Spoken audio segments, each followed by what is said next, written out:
सोनपुर नाम का एक गांव था जहां रमेश रहता था। रमेश खेत पर काम करके अपने घर जा रहा था। तभी अचानक से वहां दीनू आ गया। रुक जाओ रमेश।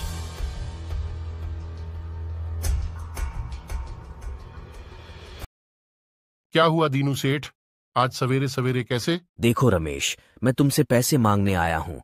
तुमने 1 हफ्ते का टाइम मांगा था, 1 हफ्ता हो गया है। अब मुझे अपने पैसे ब्याज समेत चाहिए। सेठ जी, अभी पैसे कहाँ से लाऊं? मेरी फसल भी बर्बाद हो गई थी। आपको तो पता है, अब अगली फसल में आपका पूरा हिसाब कर दूंगा। रमेश, मुझे तुम्हारी फसल से कोई लेना देना नहीं है। मुझे मेरे पैसे चाहिए। मैं तुम्हें 1 हफ्ते का टाइम और देता हूँ। अगर 1 हफ्ते में पैसे नहीं दिए तो अपना घर खाली कर देना। रमेश दीनू की बातें सुनकर दुखी हो गया और अपने घर को निकल गया। रमेश सोच रहा था कि मैं अपनी पत्नी को कुछ नहीं बताऊंगा, वरना वह दुखी हो जाएगी। लेकिन रमेश को देखकर उसकी पत्नी सब समझ गई। अरे आरती, क्या कर रही हो? कुछ नहीं, आपके लिए खाना पका रही हूँ। आप तो बहुत परेशान से लग रहे हो। क्या हुआ बताओ मुझे। कुछ नहीं हुआ, क्या हुआ मुझे? इतना अच्छा तो हूं, मैं नहीं हूं परेशान। देखो, मैं आपको अच्छे से बोल रही हूँ, मुझे सच सच बताओ क्या हुआ। आज दीनू मिला था।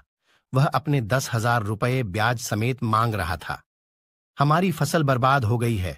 अब बताओ, पैसे कहाँ से दूं उसके? आपने कहा नहीं उससे अगली फसल पर ले लेना।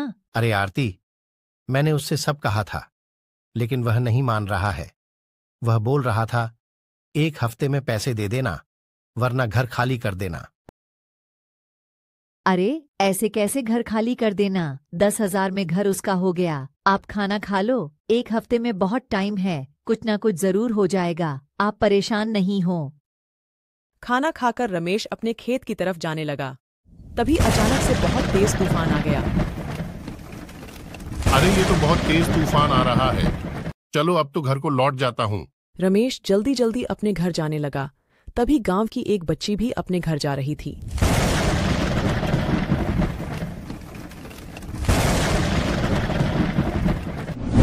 अरे मैं तो इस पेड़ के नीचे फंस गई हूँ, मुझे बचाओ, कोई मुझे निकालो यहाँ से।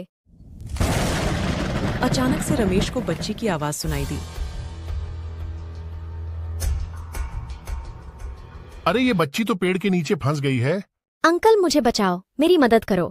हाँ बेटा, घबराओ नहीं, मैं तुम्हें निकालने ही आया हूँ, तुम घबराओ नहीं। बहुत बहुत धन्यवाद, आपने मुझे बचा लिया। अगर आप ना होते तो मेरा क्या होता?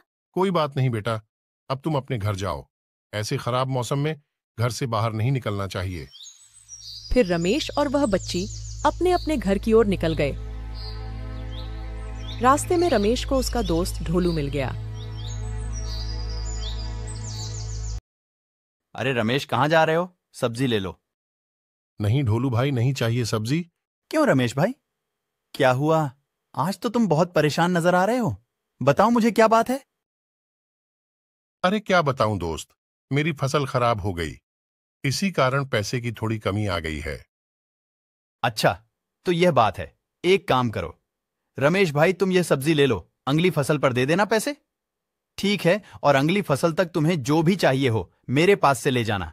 दोस्त मुसीबत में काम नहीं आएंगे तो कब आएंगे? रमेश सब्जी लेकर बहुत ही खुश हुआ और अपने घर चला गया। घर पहुंचते ही उसने देखा आरती खाना बना रही थी। अरे आ गए आप? ये क्या, इतनी सारी सब्जी ये कहाँ से लाए? रास्ते में ढोलू मिल गया था तो ढोलू से सब्जी ले ली। अच्छा, लेकिन पैसे तो थे नहीं आपके पास। ढोलू ने उधार दे दी है। बोल रहा था फसल आने तक जितनी चाहे उतनी सब्जी लेते रहना, और मैं पैसे भी नहीं मांगूंगा। फसल आ जाए तो पैसे दे देना। रमेश खुश होने का दिखावा कर रहा था, लेकिन अंदर से बहुत दुखी था।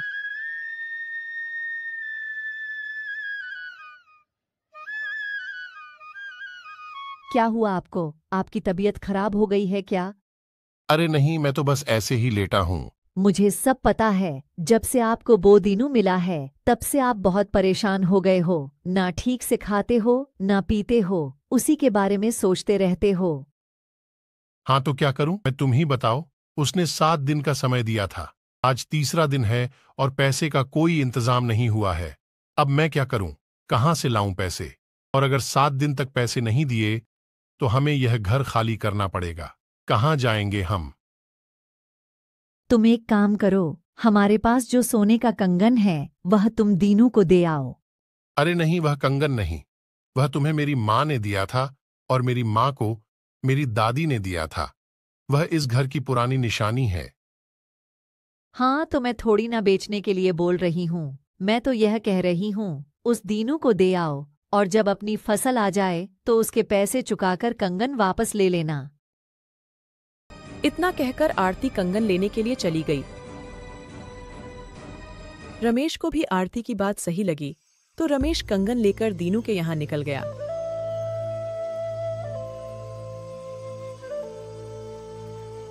सेठ जी हैं क्या घर पर? कौन हो तुम और यहाँ क्यों आए हो? मुझे सेठ जी से पैसों के लेन देन में कुछ काम है। मेरा नाम रमेश है। अच्छा ठीक है, अंदर चले जाओ। बताओ रमेश, कैसे आना हुआ? क्या तुम मेरे पैसे ले आए? नहीं सेठ जी, मैं पैसे तो नहीं ले आया, लेकिन मैं एक कंगन ले आया हूं।